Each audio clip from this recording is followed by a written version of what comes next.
मर्ख रखूंटा की कहानी। शेर और ऊंट की कहानी। एक घना जंगल था जहां एक खतरनाक शेर रहता था। कौवा, सियार और चीता उसके सेवक के रूप में हमेशा उसके साथ रहते थे। शेर रोज शिकार करके भोजन करता और ये तीनों उस बच्चे शिकार से अपना पेट भरते थे। एक दिन उस जंगल में एक ऊंट आ गया जो अपने साथियों से बिछड़ गया था। शेर ने भी ऊंट नहीं देखा था। कौवे ने शेर को बताया कि यह ऊंट है और यह जंगल में नहीं रहता, शायद पास के गांव से यह यहाँ आ गया होगा। आप इसका शिकार करके अपना पेट भर सकते हो।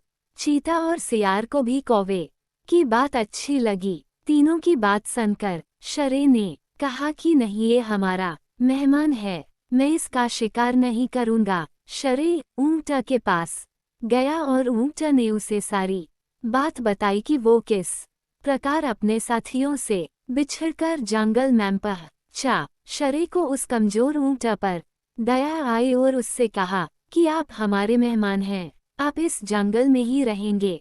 कौवा, चीता और सियार इस बात को सुनकर मन ही मन ऊंट को कोसने लगे। ऊंट ने शेर की बात मान ली और जंगल में ही रहने लगा। जल्दी ही की घास और हरी पत्तियां खाकर वह तंदुरुस्त हो गया। इस बीच एक दिन शेर की जंगली हाथी से लड़ाई हो गई और शेर बुरी तरह से घायल हो गया। वो कई दिन तक शिकार पर नहीं जा सका। शिकार न करने पर शेर और उस पर निर्भर कौवा, चीता व सियार कमजोर होने लगे। जब कई दिनों तक उन्हें छवि खाने को नहीं मिला तो सियार ने शेर से कहा कि महाराज, आप बहुत कमजोर हो गए हैं और अगर आपने शिकार नहीं किया तो हालत और ज्यादा खराब हो सकती है। इस पर शेर ने कहा कि मैं इतना कमजोर हो गया हूँ कि अब कहीं भी जाकर शिकार नहीं कर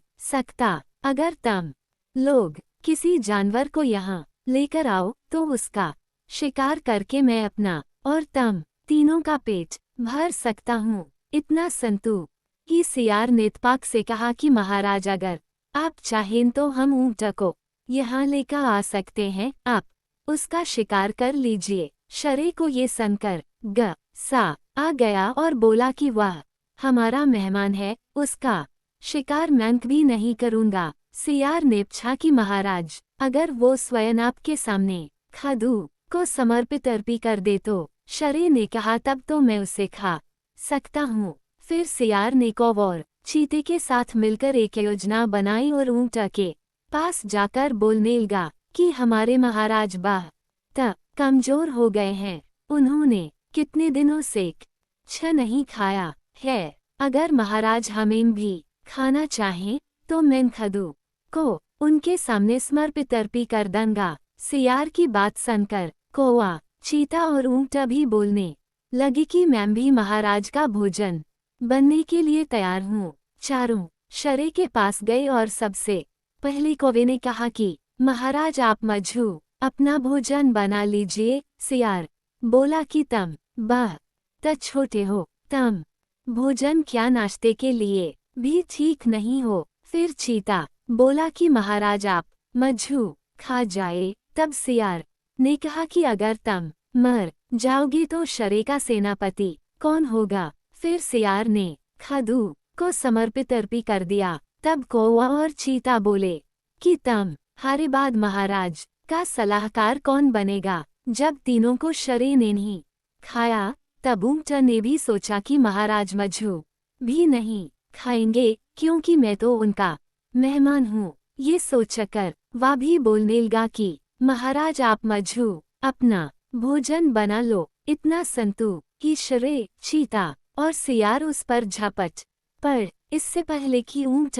का समझ पाता, उसके प्राण शरीर से निकल चक थे और चारों उसे अपना भोजन बना चक थे। कहानी से सीख। इस कहानी से हमें यह सीख मिलती है कि हमें बिना सोचे किसी की बातों में नहीं आना चाहिए। साथ ही चालाक व धूर्त लोगों की मीठी मीठी बातों पर कभी भरोसा नहीं करना चाहिए।